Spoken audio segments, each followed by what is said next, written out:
name's Bob Connolly, and I'm a independent documentary filmmaker. Producer director.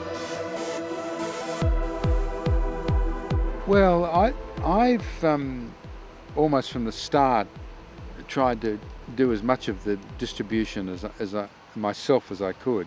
So Robin Anderson and I, with our 3 New Guinea films, controlled all the distribution of that, assigning certain specialised aspects of it to distribution companies.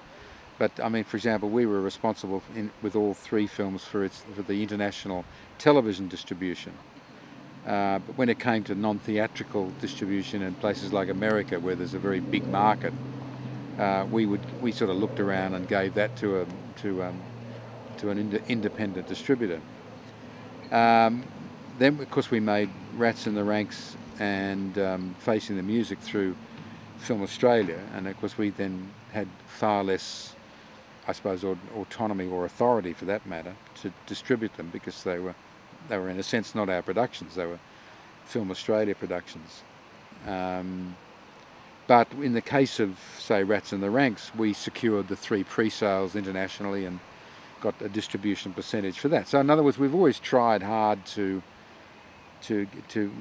get as high a profile as we can with it, because the fact of the matter is that, you know, we could take a 33% distribution percentage, which is, you know, pretty good. It so often happens in documentary. You know, you make the film and you lose control of the distribution, and whatever revenue comes, if it does well, the distributor does well, and it's rare that the filmmaker does well.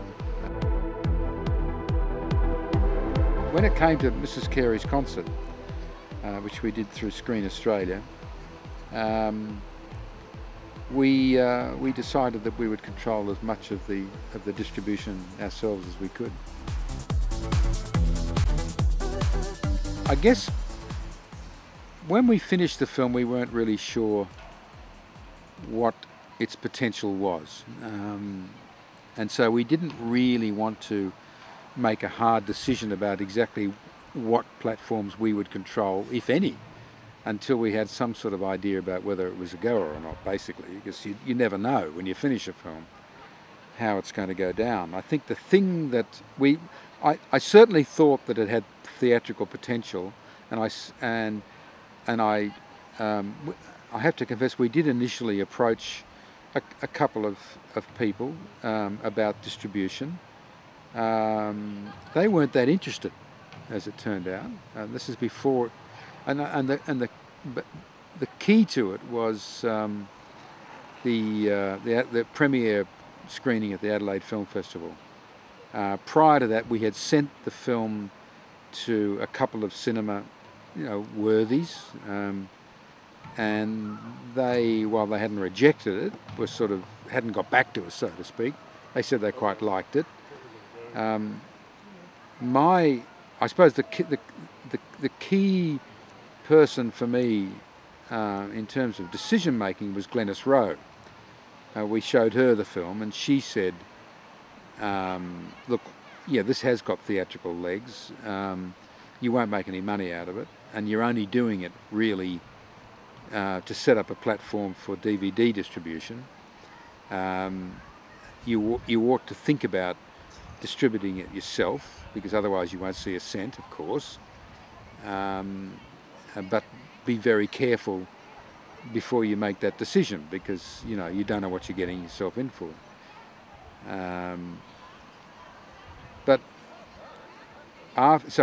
So after Adelaide, where we got a standing ovation and everyone loved it, and then a Variety review came out the next day, Sophie and I decided that, well, bugger it, we'll have a go. We'll have a go at distributing this ourselves. The key reason for that was that, as Glenys said, the sole reason that you release a documentary theatrically is to set up the audience profile of the film for the later platforms like DVD and downloading and even ABC, the ABC sale in terms of publicity and profile of the film, and so on. So, Glenys was saying, if you give it to a distributor, they also will expect to, at best, break even in the theatrical release, and what they'll be looking for is the DVD sales, and they will control them, and they will take the lion's share of the revenue. And she said, you know, if you don't want that to happen, you've basically got to distribute the film yourself. Well, I was enormously influenced by... all my films have been distributed theatrically, so I'm not a complete stranger to it. And I know the amount of work that's involved in it, and, you know, crisscrossing the country and giving interviews and, you know, the whole thing. It's very labour intensive, and there's no money in it. There never has been for the filmmaker. You know, the distributors tell you where to go and so on, and you just naturally spend 3 or 4 months doing that, but you don't share on the returns for it. But Glenn has said to us, you know, right from the beginning, okay, if you want to do this, and I think it has potential, the first thing you've got to do is take your filmmaker's hat off and put your merchant's hat on. That's the exact way she said it. You've got to create a website, and a very good one. You've got to find someone to deal with the cinema chains, with the cinema exhibitors, someone who speaks their language that they know and they trust. And, you know, of course, all the established theatrical distributors have got these sort of people. That's what they do. But, you know, we now have to be the distributor, so we've got to get that. We don't have that expertise, so we've got to buy it in. And so she suggested we get in touch with Kim Lewis, who's a very experienced theatrical distributor and a former, you know, international distributor himself, and he agreed to come on board.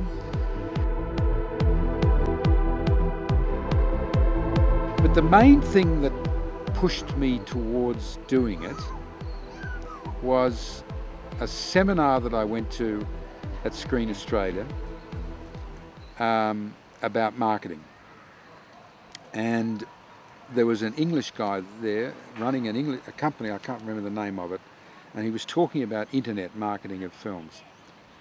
And he gave the example of a film called End of the Line, I think it was called, which is a agitprop feature-length, very well-made feature-length documentary about the fact that overfishing is killing the world's fish stocks. And the detail that he went into about the way that they targeted their potential audience, first of all identified their potential audiences, working through social media, you know, internet media and so on, identified the audiences, targeted, in other words, approached and located those audiences, and then actually induced them to come and see the film, all through the net. That was seriously impressive. He gave the example of a screening in a cinema somewhere in Canada, where when they initially approached the exhibitor, the theatre owner, he said, no, that's in documentaries, no.